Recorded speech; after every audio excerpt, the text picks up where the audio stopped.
Okay, welcome everyone. Thank you for joining us today for this book club. It's the International Book Club titled Witness to War, Teaching Ukraine Through Lived Experience, featuring the book Ukraine, Remember Also Me by award-winning artist George Butler. My name is Essie Lenchner, and I'm the Assistant Director for the Institute for Regional and International Studies National Resource Center, otherwise known as IRIS-NRC, here at UW-Madison. IRIS-NRC supports and enhances global awareness and inspires informed thinking about the complexities of our world. We provide resources and expertise to K-12 and post-secondary educators, students, and the community at large. Next, I'll have Sarah introduce herself. Hello, everyone. I'm Sarah Lomas-Flesch, Assistant Director of the Center for Russia, East Europe, and Central Asia at UW-Madison, and we're very happy to have you all here today. Essie and I are going to be running tech support throughout the event, so if you have any challenges, please use the chat function to contact us. We are recording today's event, and we'll be sharing the link in a post-event email, along with other resources that we'll make available to you. You will only show on the recording if your microphone is turned on to speak, which during the presentations, it won't be. So do use the chat to let us know if you're having any difficulties. And now it's my privilege to introduce today's speakers. We have two UW faculty and a UW graduate student from Ukraine speaking with us today. First, Yoshiko Herrera is a professor of political science at UW-Madison and just finished teaching an undergraduate class on the Russian war on Ukraine. Bill Gibson taught a variety of global and area studies courses at Madison East High School and now teaches a course at UW-Madison. He spent time as a volunteer in Ukraine in the fall of 2024 and will be sharing personal reflections and teaching strategies drawn from his experience on the ground. And Anya Popovich is a fifth-year PhD student in the sociology department at UW-Madison. She grew up in Ukraine and spent most of her life in the Kyiv region. Since the start of Russia's full-scale invasion, she has reoriented her research toward examining the impacts of the ongoing war on various aspects of social life and cohesion. So now we'll turn things over to Yoshiko to share her perspective on current events in Ukraine, and she'll have about 15 minutes or so. We have plenty of time for each speaker's presentation and Q&A. So please join me in welcoming Yoshiko.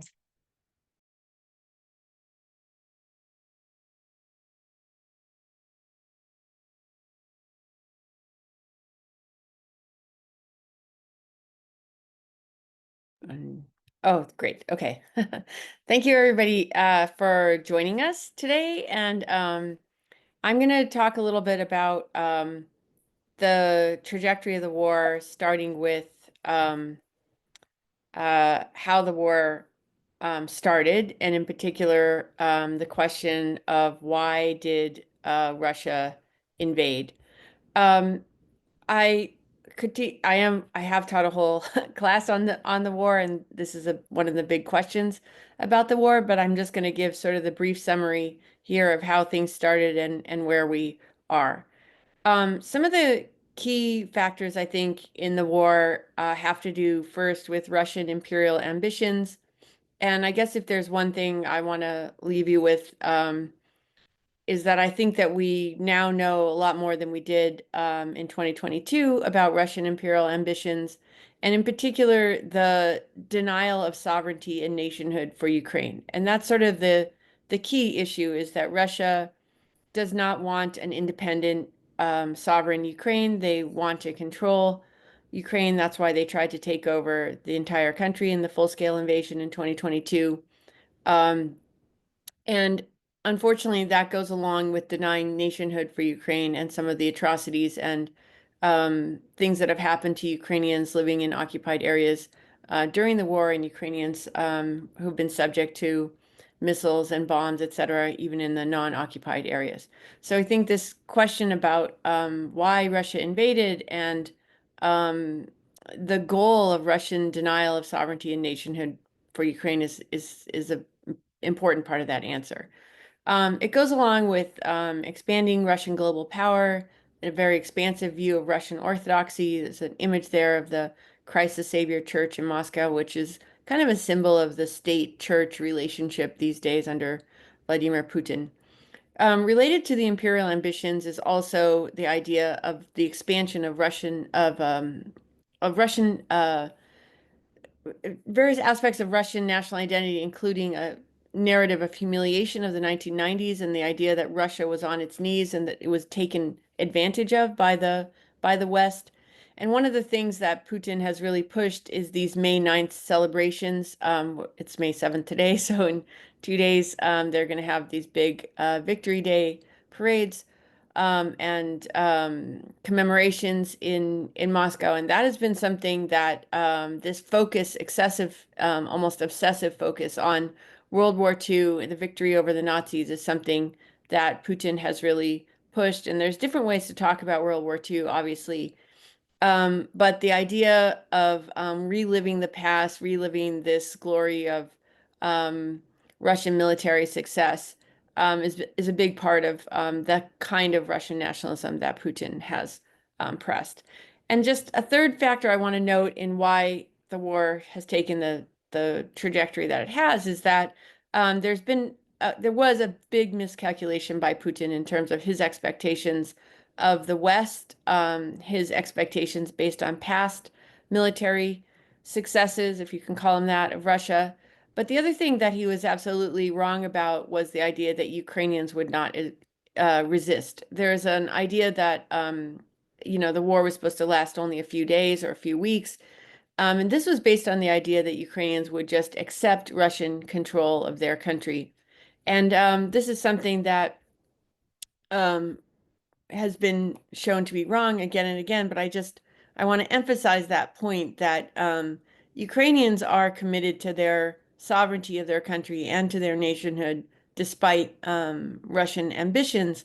And I think this is something to note has not really changed despite the extreme costs of the war. If we go further to consider just like fast forwarding to the end of what does Russia want in terms of peace negotiations or ceasefire, etc. How will the war end?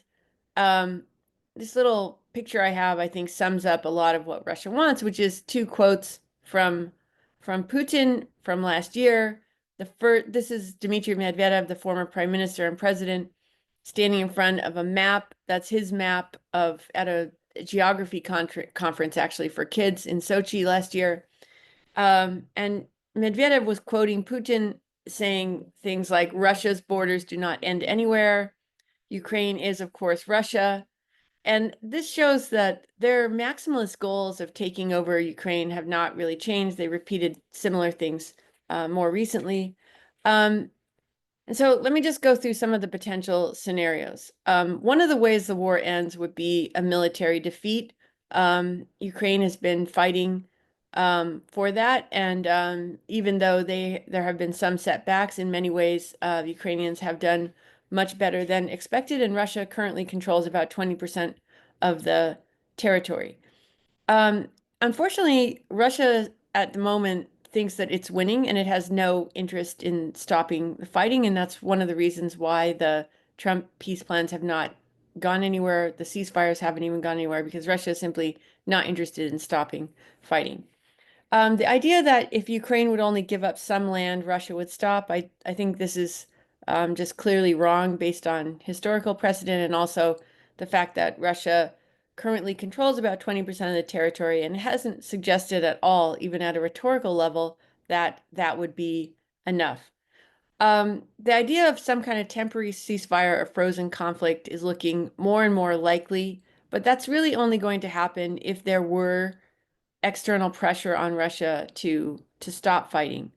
The external military support for Ukraine is very important, and there's different proposals being floated for if the U.S. were to stop supporting Ukraine, including potential European forces in Ukraine. But I want to note that Ukrainians are not willing to give up just because a third party, including the United States, says, well, we think we've had enough of the conflict. There's a lot of support in Ukraine for, as I said, maintaining their statehood and maintaining their nationhood. And it's foolish to think that they're just going to give that up because of what other people outside the country say. And that, I think, would hold even in the worst case scenario of a cutoff of military support to Ukraine. I think Ukrainians would nevertheless continue to resist Russian control. Sanctions are one of the areas, actually, that there's still a lot more that could be done. In some ways, actually, the tariffs and the potential for a global recession and the decrease in oil prices, in some ways, are doing some of the work that stronger sanctions might have done, in that it's reducing revenues into Russia.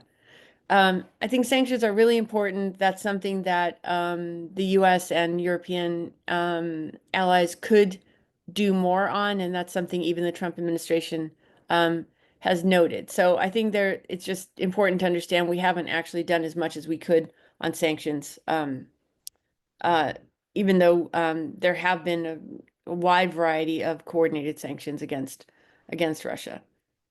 Let me just suggest couple of things about what's happening domestically within Ukraine and within Russia. This is just a chart of approval rating for Putin over the years, starting from when he became president in 2000, or when he was first appointed prime minister in 1999. And you could see that his approval has hovered around 80% for quite a long time, and it's still actually very high. And since the war has started, in this latter part, you could see his approval had been a bit lower before 2022, and it has gone up. Now, it's true that Russia has become extremely repressive. They use violence against people who disagree with the government. And so there is a huge context of fear. And so we have reason to doubt these polls, in the sense that maybe only regime supporters would agree to answer. And I think that's true. But I think it's also undeniable that Putin himself has a lot of support within the population, and more than people would like. So that's something that I think observers just have to note, that despite the enormous costs of the war, Putin remains fairly popular. Within Ukraine, however, there have been some really significant changes over time. These two charts are just of support within Ukraine for EU membership and support for NATO membership. And I want to note that if you look at EU membership in 2005, so 20 years ago, the percent of Ukrainians supporting joining the EU was 34%. And it's now, this is as of 2023, it's over 90%. And similarly, but even more starkly, the support for NATO membership in Ukraine in 2005 was only 16%. And as of 2023, it was up to 86%. These are the precise opposite goals of the Putin administration in terms of maintaining control over Ukraine. But what they show is that the more that Russia has tried to intervene in Ukraine by force, the more Ukrainians have resisted and shifted attitudinally in a westward direction. Finally, just the last slide I'll share with you. This is a military cemetery in Lviv from last year, and you could see that from June, actually, last year. This is a cemetery that's set up next to an existing cemetery. These are in lots of cities in Ukraine for the war dead, and you can see that people really take loving care of these grave sites, and it's actually incredibly sad to go through and see families there, see the pictures of people who are young people.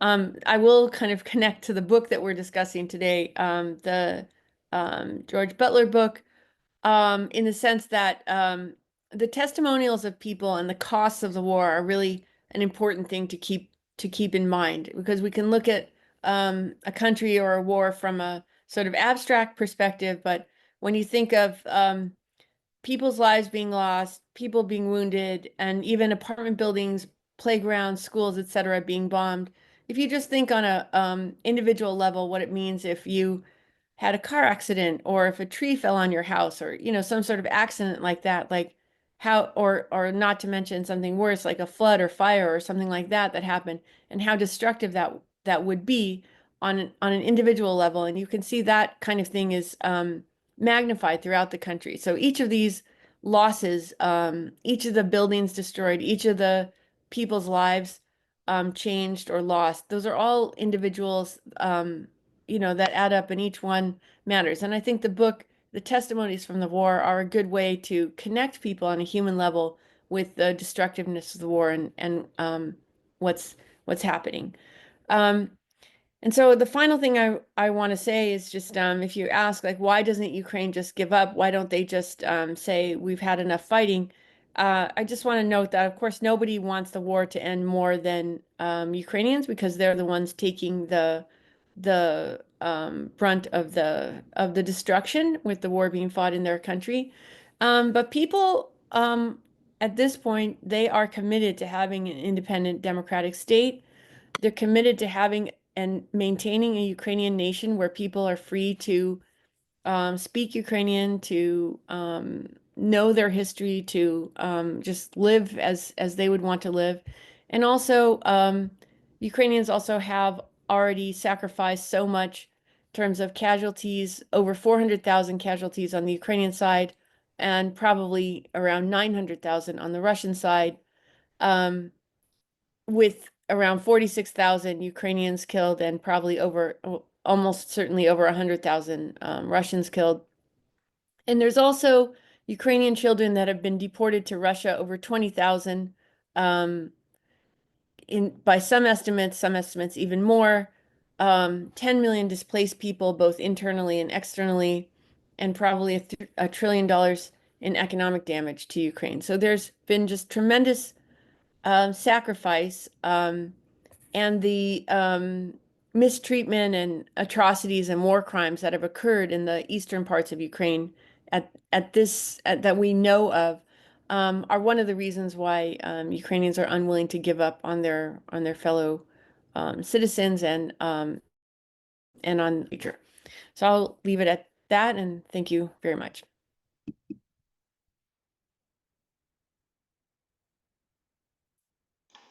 I'll share my screen now. And feel free to put questions in the chat and we will address them during the Q&A. So thank you for adding that.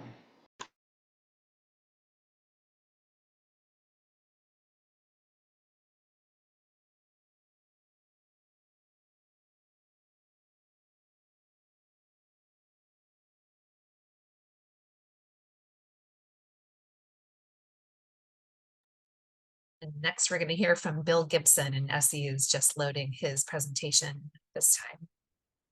Hi, folks. Thank you, Essie. Sorry for the hassle. My name is Bill Gibson. I'm your co-presenter here, along with Essie and Anna. And I'm going to talk about my experience going to Ukraine in the fall. So hope my opening screen isn't too scary. Thank you. Next screen, please, Essie. So you can see on the left a map of Ukraine with Kyiv and a city called Kharkiv highlighted there. Sorry for the aircraft in my background. I spent some time in the fall. I went to Kharkiv to do some volunteer work. I got on a train in Warsaw, and then 24 hours later, it dumped me off in Kharkiv, and it was quite a place. There's what's notable about Kharkiv, it's the second largest city in Ukraine. It's about like maybe the size of Cleveland, perhaps. But it has the biggest square in Europe called Freedom Square, and you can see the Ukrainian spelling Maidan Svoboda. So Maidan means square, and Svoboda, means freedom. And you can see one of the most famous buildings in this, the first skyscraper that in the Soviet Union in the background there, the Derzhprom building. So it's a very notable building on a very notable square. Next screen, please. So yeah, Ukraine is in a horribly dangerous neighborhood. It couldn't have been any more dangerous when it was stuck between these two. Both of them had fantasies to control Ukraine. Stalin, in order to, basically consolidate Soviet power, had to control Ukraine. And as a result, in the early 1930s, he committed a genocide there called the Holodomor. and it means holod means hunger or starvation, and more means death. Killing between 3.5 to 4 million people, perhaps, in 1931, 1932, into 1933. The guy on the left, Adolf Hitler, he had a fantasy also with, designs on Ukraine that were crucial to his power. He called it Lebensraum, or living space. And basically his fantasy was to clear Ukraine of the people living there and enslave those who he wasn't going to eliminate, and remove everybody for German colonization. His plan failed. You can see Kharkov over there. That's the Russian name for Kharkiv. Yes, and they both committed genocides. Hitler's basically the first phase of the Holocaust, the death pit murders of Soviet Jews, was committed in primarily Western Ukraine in the summer of 1941 and in the subsequent couple of years. Next screen, please. So here's the Nazi army entering into Kharkiv. This is in October 1941. You can see the Dershprom building in the back. This is Freedom Square. They're late. They're behind schedule. Their plan was to basically, destroy the Soviet Union in about 6 weeks. And just like, Ishiko was talking about, often in war, or maybe perhaps almost always, there's these miscalculations by the aggressor. And the Nazis, they had a plan for Ukraine and the Soviet Union, and that was to annihilate it. It was a war of conquest in the West against France and Belgium, Netherlands, etc. But here it was to annihilate Soviet power, and significantly redesign and re-engineer the people who lived there, basically removing most of them. So immediately the Nazis got to work murdering people. Next slide, please. They took many hundreds of hostages on the main boulevard of Kharkiv called Sumska or Sumskaya Boulevard Road, street, or whatever. They hung people from every available balcony for 2 miles. Basically, you can imagine, right, to send a message to the population, a message of terror. And then within a couple weeks of occupying Kharkiv, they killed the 10,000 remaining Jews that lived in Kharkiv, on the grounds of the old tractor factory. The war, Kharkov was on the front line of the war for the first 2 years. About 80, it's estimated 80 to 100,000 residents of Kharkov were starved to death. The Nazi administration only fed those that were working for the Nazi administration. And also, it was the most destroyed city. There was so much fighting in and around the city during World War II. It was the most destroyed Soviet city after Stalingrad. Next screen. So this is the city I went to in the fall. It's not under fascist occupation, thank God, but they're very, very close. The Russians are very, very close. And Kharkiv pays a horrible price because of its proximity. See, this is an image I took on the left, and most buildings have boarded up windows because of what happened on the right? Lots and lots of bombings, aero glide bombs, ballistic missiles. And if they don't destroy buildings, then the compression blast certainly blows out the windows. In other cities, like I was in Kyiv, they repair the windows, but not in Kharkiv because the bombings are the tempo is so much that there's no point in replacing the windows, probably until the war ends. Next screen. This is the main government building on Freedom Square. A week into the war, you can see March 1st, 2022, it was hit by a couple of ballistic missiles, killing and injuring most everybody that was in there. And like many of the buildings, it's just not in use. So basically, Kharkiv is a fortress city. I think the population before 2022 was approaching 1.5 million, I think, and then quickly it was down to 300,000 because so many people fled. I think presently it's a little bit shy of 1 million people. Next screen. There's the Dershprom building. That I mentioned. This is a picture I took the day I arrived, October 28th, about 4 p.m. Next screen, please. And this is the Dershprom building as a result of it being bombed that night, a little after 9 o'clock. So this was the first of many bombs I heard, which is the most malevolent thing I could imagine, right? These noises of bombs. And it killed 4 people and injured a number of others. Next screen, please. This was once a high school. I mentioned I was, I'm a retired high school teacher. So yes, yeah. So yes, there's lots and lots of destruction, lots of boarded up windows, lots of debris. Next screen, please. This is a fixture in Kharkiv and elsewhere. These are hedgehogs.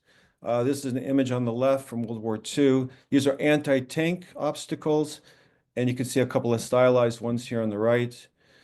These are everywhere, both in Kyiv, but especially in Kharkiv. They're on every roadside, every tram, on the side of every tram line, rail line, bridge. They're ready to be deployed at a moment's notice, given Kharkiv's, again, proximity to the front line. Next screen. This one I like particularly a lot. Yeah. Next screen, please. So the reason why I went there was to volunteer at this care shelter center called Velika Rodina, or Big Family. It's like typical 3-story Soviet building. It's not purpose-built for what it's being used for. It was basically a workers' hostel.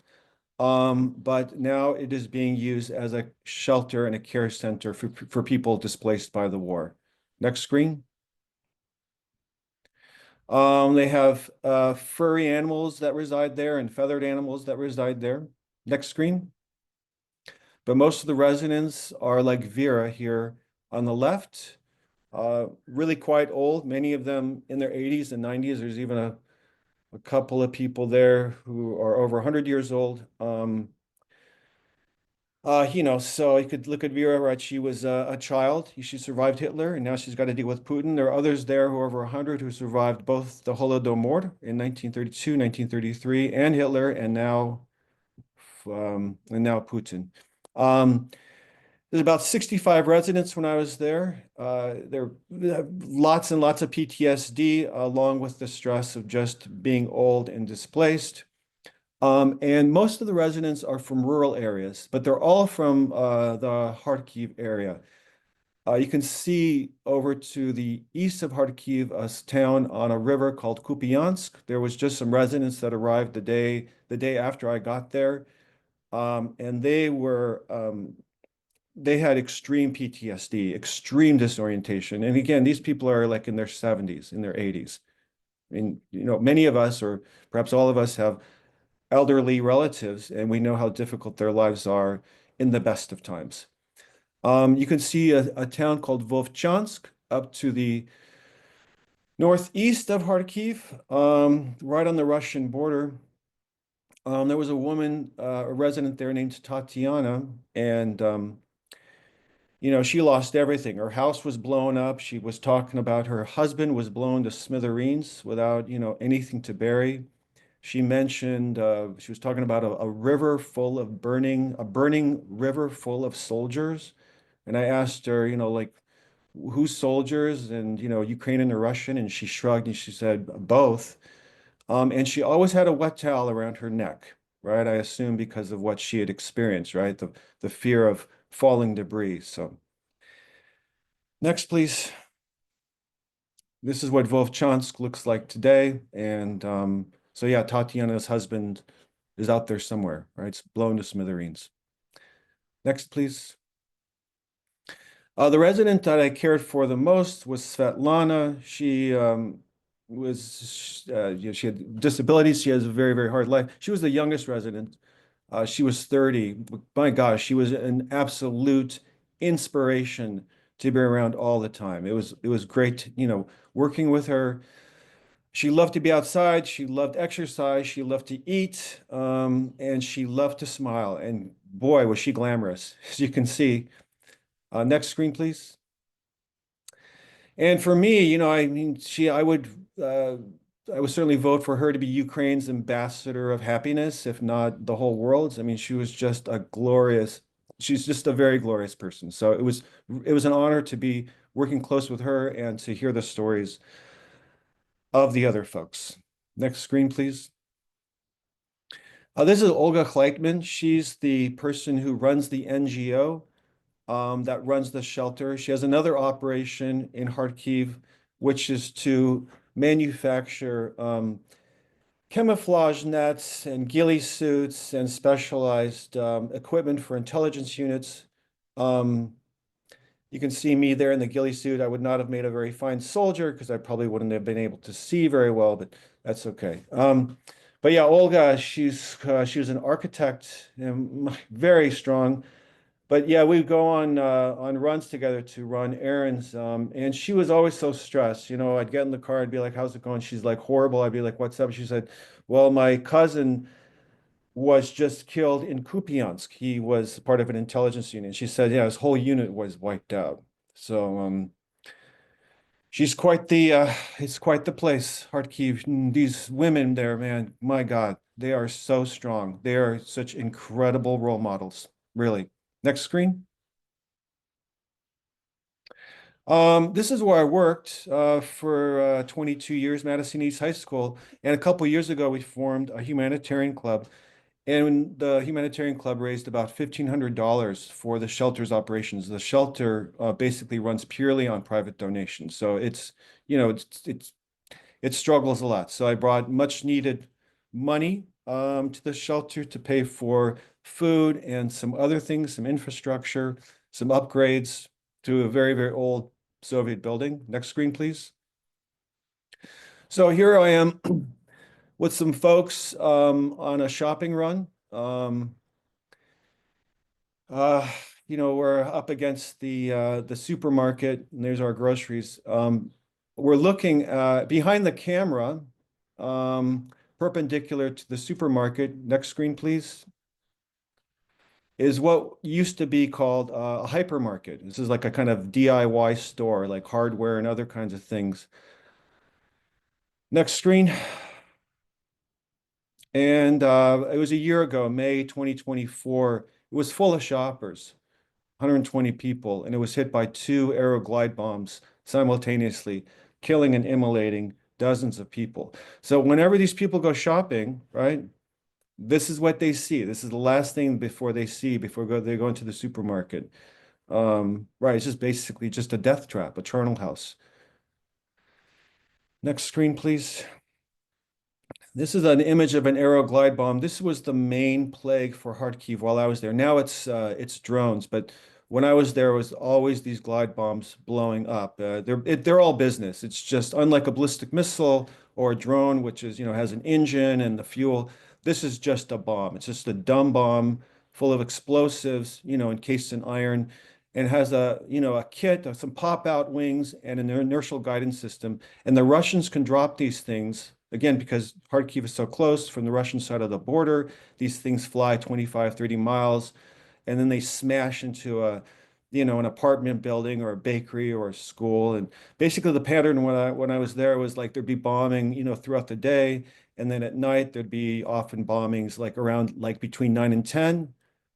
Basically 2 or 3 bombs, and then again at a little after, like between 2 and 3 a.m., right?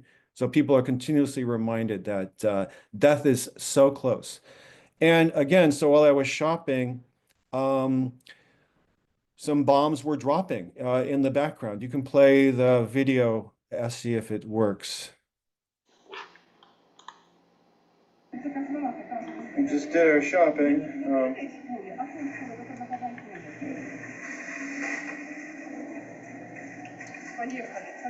And you can hear the bombs dropping in the background and the air raid sirens. Day in Kharkiv. Thanks, Essie. Next screen, please.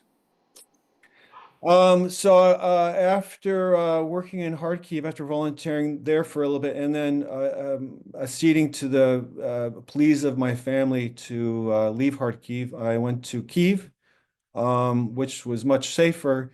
There's the motherland statue with some Soviet war memorials below it. Hovering over this massive Dnieper River. unlike Kharkiv, which is like the size of Cleveland, like Kyiv is like a big concrete jungle. It's quite a place. But even there, it was not safe. Next screen, please. So in Kyiv, the plague for Kyiv at this time were these Iranian-made Shahed drones now made under license in Russia, and they did just deluge Ukrainian airspace all the time. And this is the Ukrainians' attempt to shoot it down. This is from the backyard of my host in Kyiv. Go ahead, Essie.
Thank you, Essie. So yeah, Kyiv was loud, but not nearly as loud as Kharkiv was. So next screen, please. I'm almost finished here.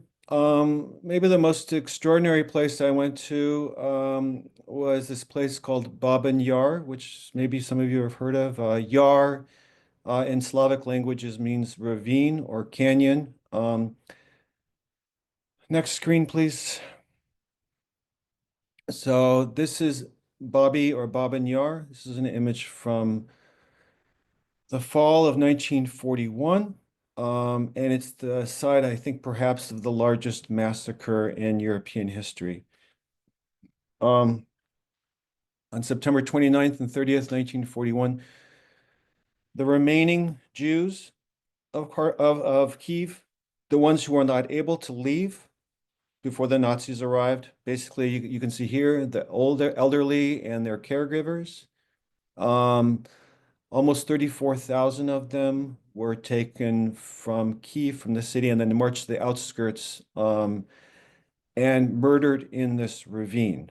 And that was just the start. It's estimated that during the 2 years of occupation of Nazi occupation of Kyiv, that perhaps 100,000 or 150,000 people were murdered in this ravine.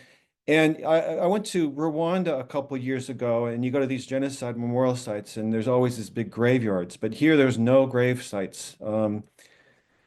They would have the Soviet prisoners of war disinter the bodies, burn them, mix them, pulverize the remaining bones and teeth, and mix them with sand, and then mix them in with the dirt. So it's just a ravine. And it's a memorial, but there are no graves. The image on the next slide is the picture from the far side of that last image. So this is a picture I took of Babi Yar. And the memorial complex there is so impressive, but this one I'm going to share with you. Basically, it's these pillars and sheet metal, and they're just covered in bullet holes. The 9mm bullet holes, basically the same caliber that was used to murder the victims in September 1941. And the sound that you're going to be hearing is actually coming from the floor of the memorial. It's the most impressive, frightening, moving. I don't know. You can play it, Essie. Thank you.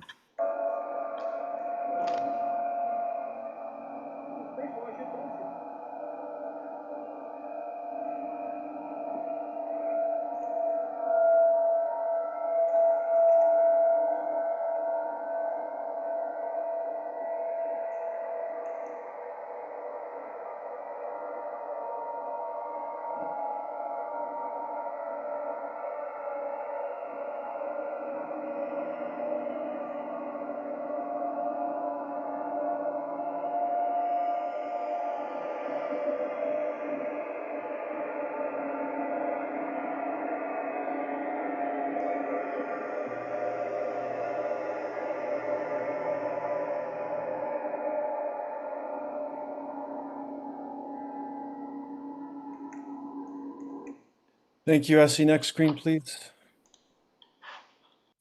So that in a nutshell is, modern Ukrainian history, oscillates between some kind of apocalypse brought by some outside power that has designs on the place. You can see on the left, and then some hope of recovery, on the right. Ukraine is not Switzerland. They don't get to sit out anything. Everything happens in Ukraine. So they never catch a break. They never catch a fucking break. So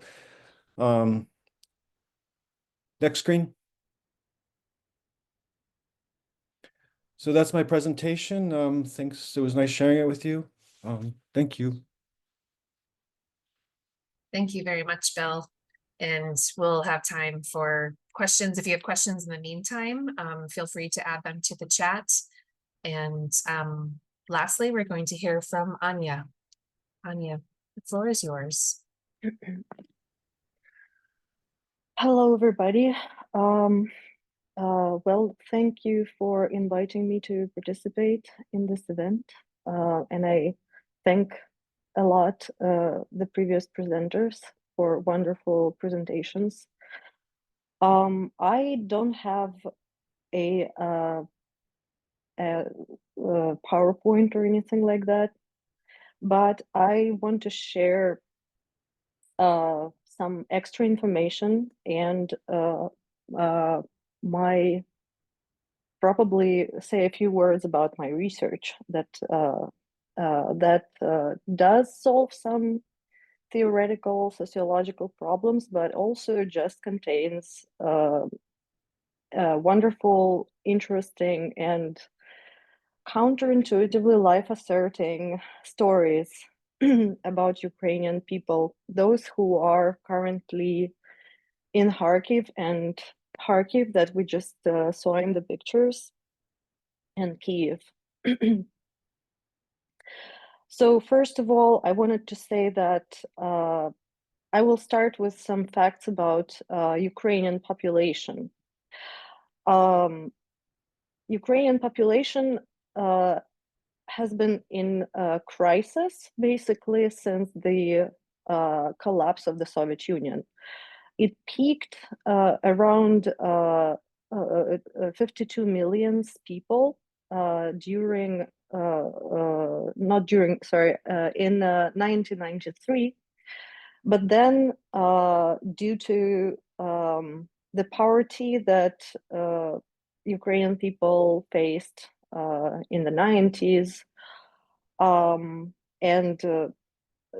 basically, yes, economic and like persisting political instability, the population started like decreasing and very steeply. And by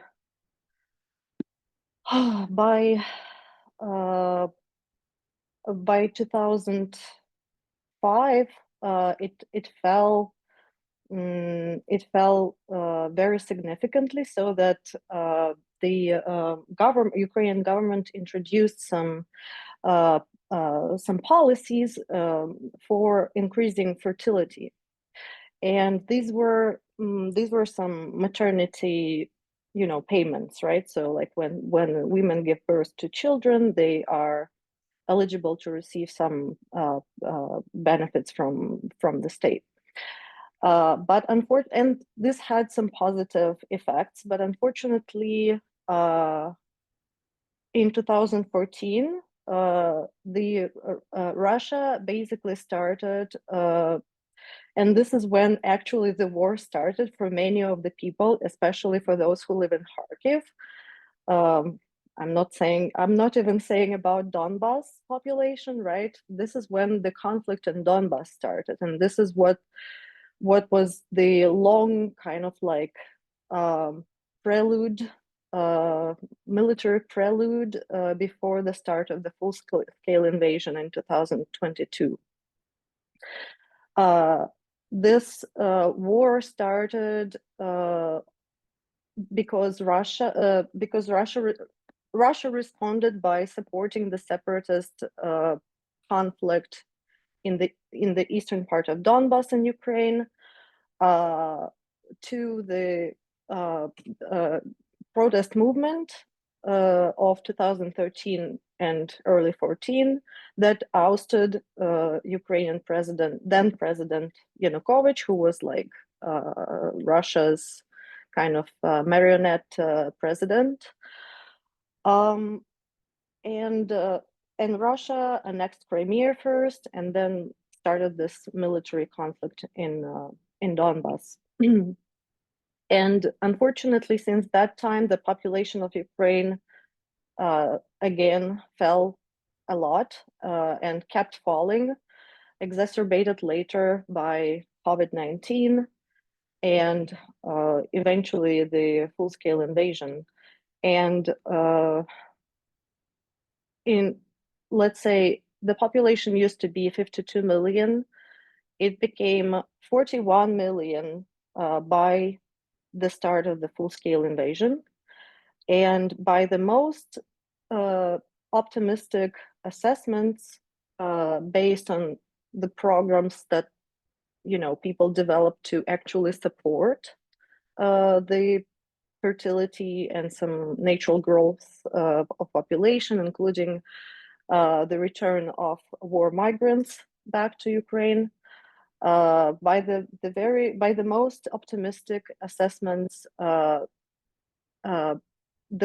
population of Ukraine is going to keep falling and will reach 31 million in the next 10 years. Not 10 years, in the next 30 years. So like 10 million in 30 years. And this is like the starting point for the research that I did in 2023. It's a qualitative research with Ukrainian women who were living in Kharkiv and Kiev at that time, about the impacts of the full-scale invasion on their romantic partnerships and their thinking, their like cognitive processes around the questions related to childbearing and like family building. And I will probably add here that other than what previous speakers have already said, Ukrainian economy has also suffered a lot. So in 2022, the GDP contracted by 29%, and inflation reached almost 30% in 2022. And by nowadays, by March 2025, the poverty in Ukraine increased. So like the number of people who live below the poverty line increased by 1.8 million people, according to the World Bank data. And the war has also brought war-related labor shortages and persistent infrastructural damage. And these things remain critical obstacles to economic stabilization. And I just want to say that in this situation, you might think that women will be mostly unwilling to give birth in such circumstances, right? And of course, yes, when I was talking to these women, many of them expressed the idea that, first of all, it's very scary to become a mother. You don't know, there are these power outages, you don't know whether there will be a shelling and you have to rush to the basement. People spent so many time during this war in the basements of their houses. And they're like, what if I have to give birth and there's shelling and there's no electricity, and what am I going to do, right? But at the same time, and this was a fascinating finding in my research, that these people say that, we might live the last day today, and I want to become a mother. So why would I wait? I want to give birth as soon as possible. And people do get pregnant in these conditions, and they say that this is exactly the time. And if we don't do this now, the life will pass by. We don't know how longer this war is going to go, but uh, uh, we just, and this is also a way for the people to like return normalcy into their life. So like we want to live, war is now the part of our lives, and we want to live these lives the way we want our lives to go. So we want to become parents. My husband is at war right now, and I want someone to remain after him. My husband is at war, and he wants to remain someone after him. He wants to know that he's shedding his blood nowadays for someone to remain after him. And I'm sorry.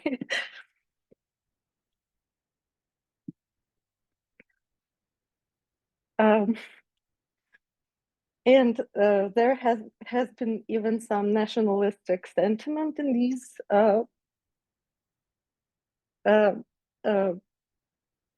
in our conversations. People were like, Russia wants us to all to die out, and we won't let this happen. Well, of course, it's not like the main reason why people give birth these days, but they even say that, but I think only to actually justify this like desire to procreate during these times. And it was a really fascinating conversations with these women, and really life asserting amidst this all. And it was interesting how there was a lot of optimism, and I couldn't believe this.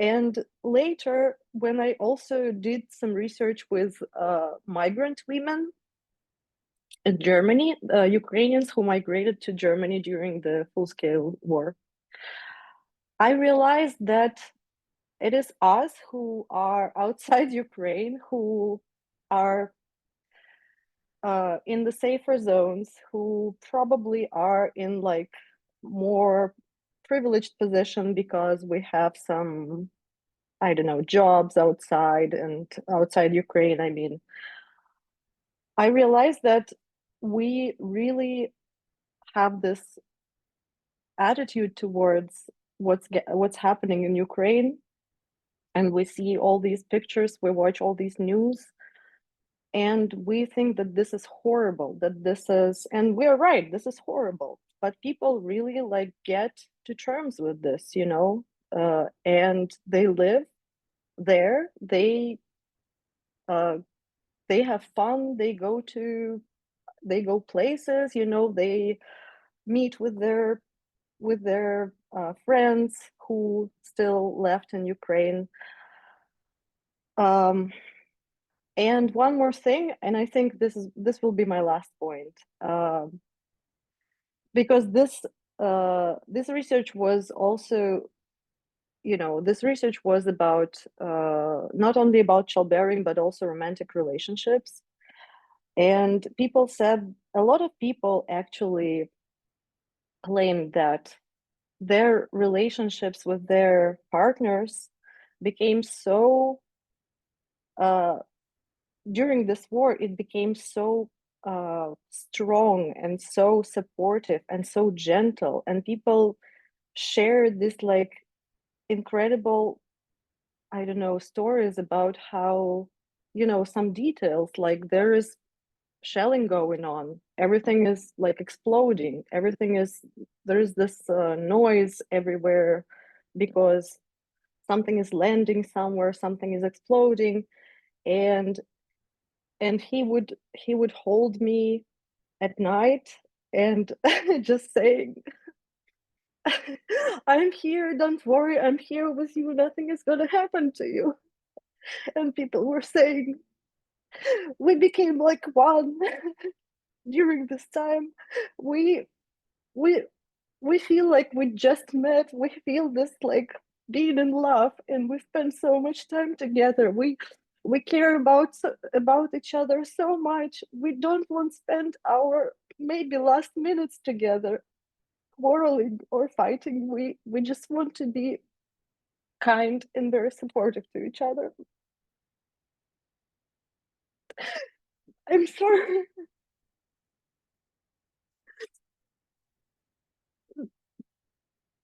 Anyway, I hope that was interesting for you. Thank you.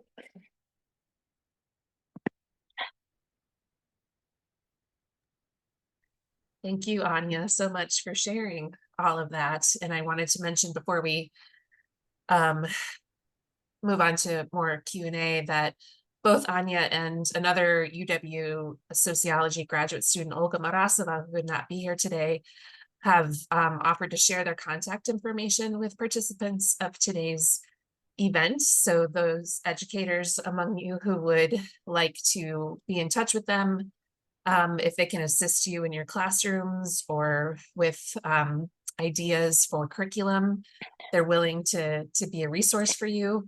I wanted to share that Olga is, her current research examines the impact of war on educational achievements and the role of education as a critical factor in refugee return. So that may be of interest to some of you. And if you have ideas for collaborative projects, Olga would be glad to connect you with Ukrainian teachers or schools. So we're so grateful to Anya for being here today and all that you've shared, and to you and to Olga for being willing to continue to be resources for everyone. And at this time, we do have time for more questions. And I wanted to thank Yoshiko for answering some that have already come into the chat. The question about the removal of Ukrainian children to Russia. Yoshiko shared a link to the International Criminal Court proceedings against both Putin and another government official who've been indicted by the International Criminal Court for war crimes related to the kidnapping, essentially, of Ukrainian children to subject them to Russification as part of the attempt to eliminate the Ukrainian nation, essentially. And if there are other questions, feel free to add them to the chat, and hopefully, Anya, you're seeing all of the love that's coming through for you and thanks for sharing all that you did.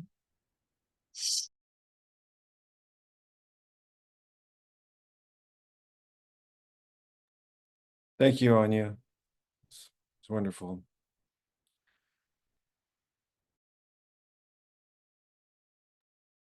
And I just wanted to put in a plug too. I think all that has been shared today is so relevant to the book that brought us here today. The testimonial aspect of the stories in George Butler's book, I think, will really resonate as he's holding up the cover right now. They're beautiful illustrations and very short, a couple of paragraphs in some cases, testimonials. So you will hear from people. Your students can access the first person experiences of Ukrainians during this war. So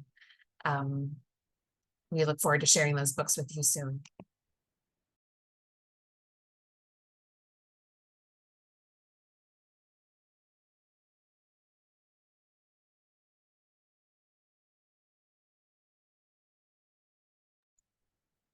Agreed, Jeannie. This war has got to stop. Bill, can I ask how long total were you in Ukraine, and how did you learn about the NGO that you supported, and what was the motivation to go at the time that you did? Well, thanks, Sarah. Yeah, I had planned on being there longer. I was going to volunteer in Kharkiv, 4 to 6 weeks, and I was there only a little over a week. Again, because of the high tempo of bombing, and then people in my family seemed to be coming unglued on this end. So And then I was in Kiev for another almost a week. So what motivated me was, ever since 2014, ever since the Revolution of Dignity, and I teach AP European history. So I was, very avid about teaching Ukraine and Ukrainian history 'cause it's so fascinating and incredible and of course violent. No, I don't speak Ukrainian. Most of everybody in Kharkiv spoke Russian, and I don't speak Russian either. I just use Google Translate to communicate.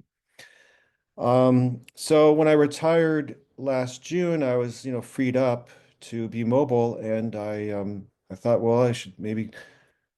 I was motivated by Professor Timothy Snyder of Yale University, who I was watching a video of him, and he said, if you're anti-fascist, you don't pretend fascism doesn't exist. You do something about it. He said, well, maybe, if you're anti-fascist, maybe go to Kiev and support the Ukrainians. So inspired by that and other things, I decided to go to Ukraine, and I knew I was, really scared to go, anywhere in Ukraine. It was such a, it's hard to get my head over, around what I was planning to do. And I just thought, well, I had a master's professor who said, you learn best under disequilibrium. So I thought, well, I might as increase the disequilibrium as much as possible and go to Kharkiv instead of Kyiv or Lviv or Odessa. So, and I got set up with the shelter. They vet people, because of course you have to deal with, you have to work with elderly people and you have to deal with the wartime stress kind of thing. And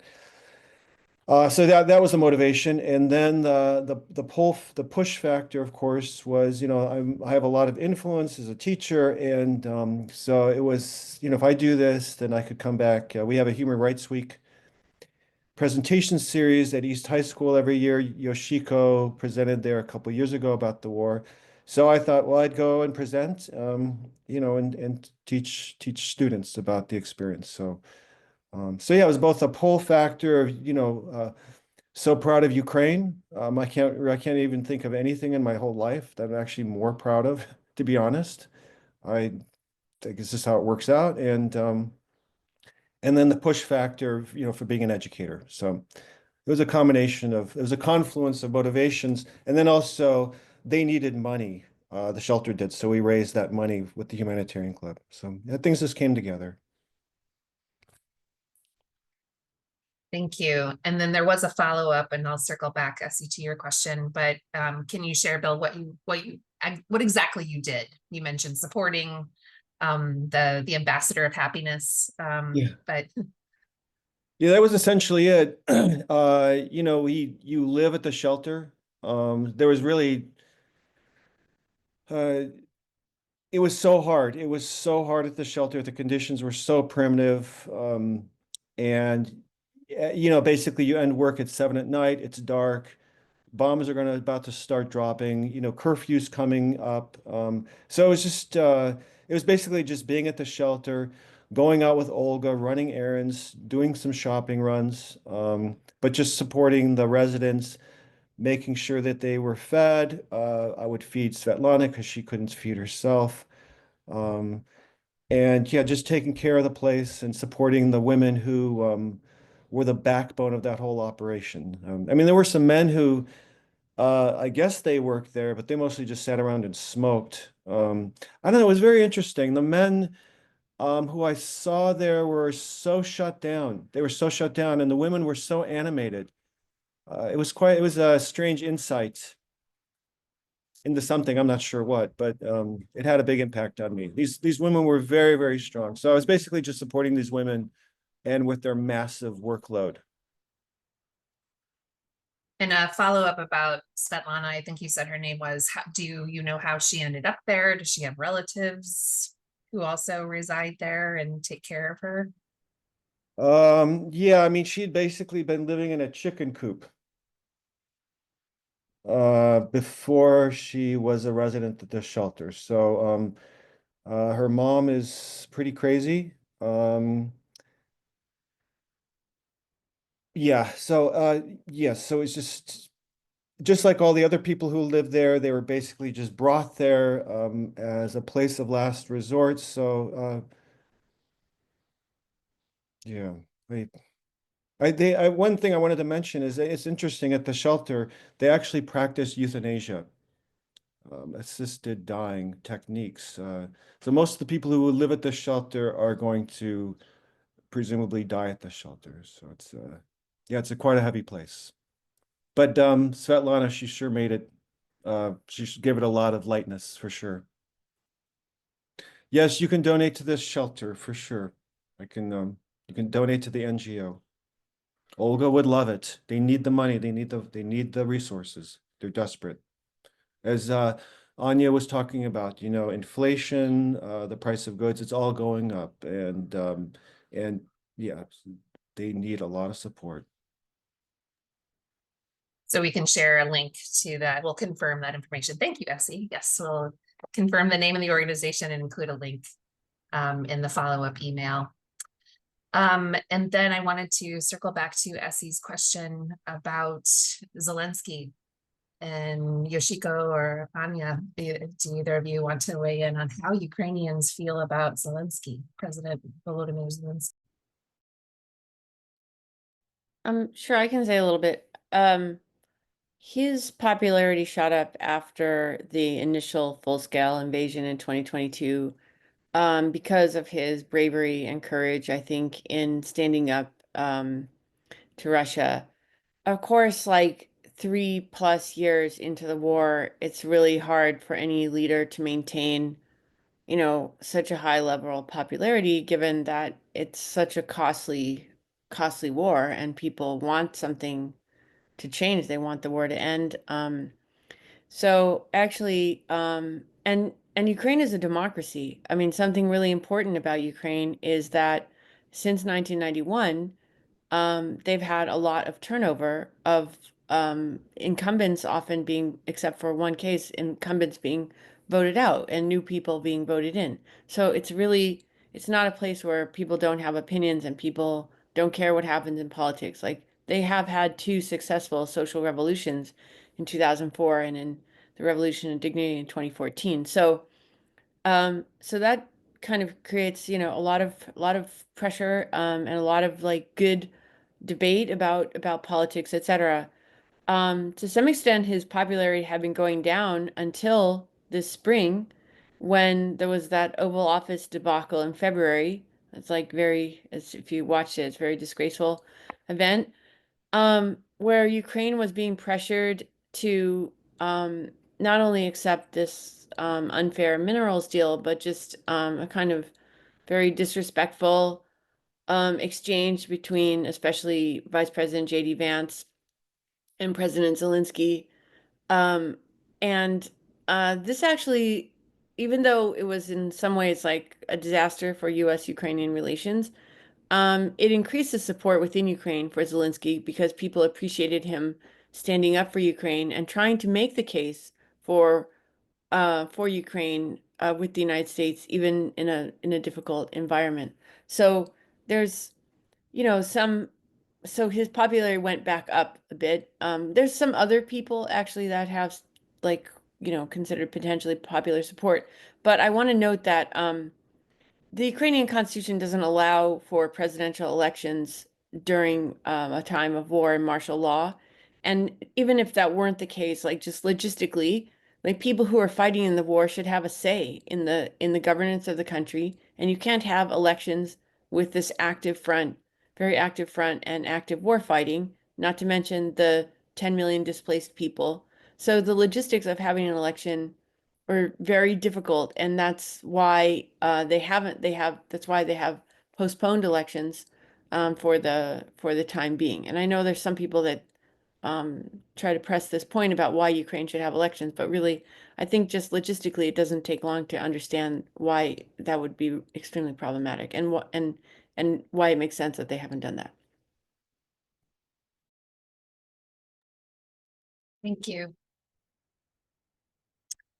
And Anya, we have a question for you about how much longer you'll be working on your research. And then I guess I'd ask, and what's next for you?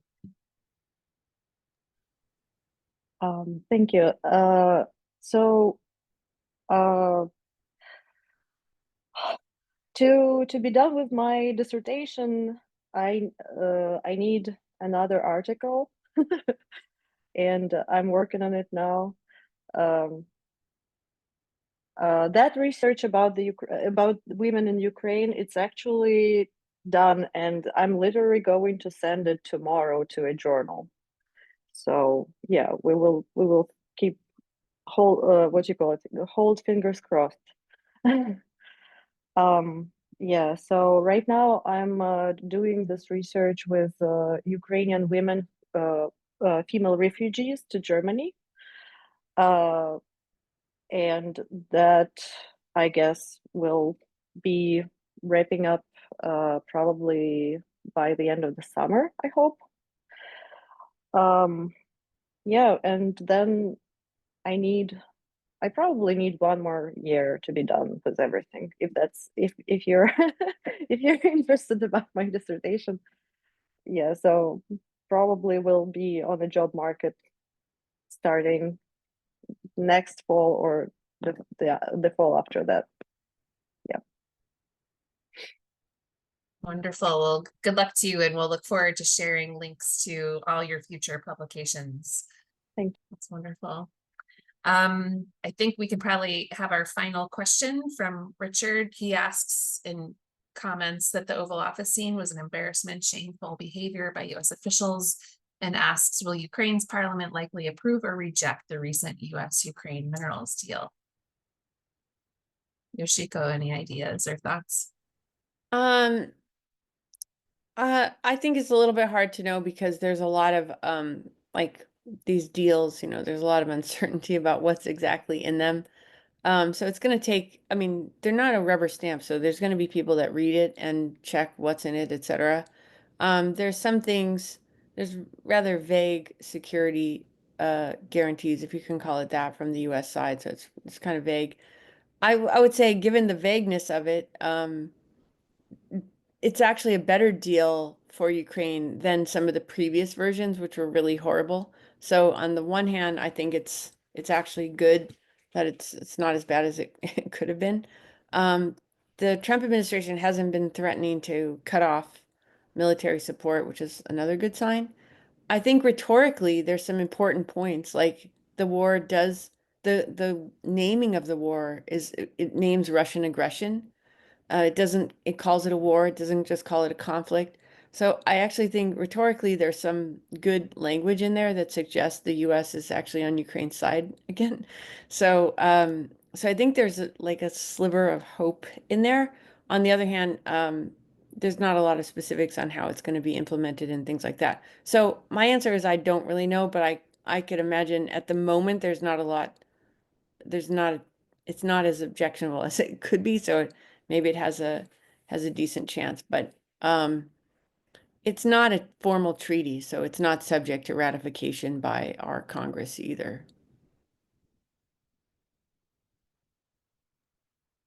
Thank you, Yoshiko. And thank you all for your questions and your comments. We will share contact information for all of today's presenters. So if you have follow-up questions for them, you'll be able to reach out. And Essie, can I turn things over to you to wrap us up? Yeah, I don't have too much more to say. Just really appreciate Yoshiko, Anya, and Bill for being here. And Anya, especially because of how difficult and personal this is.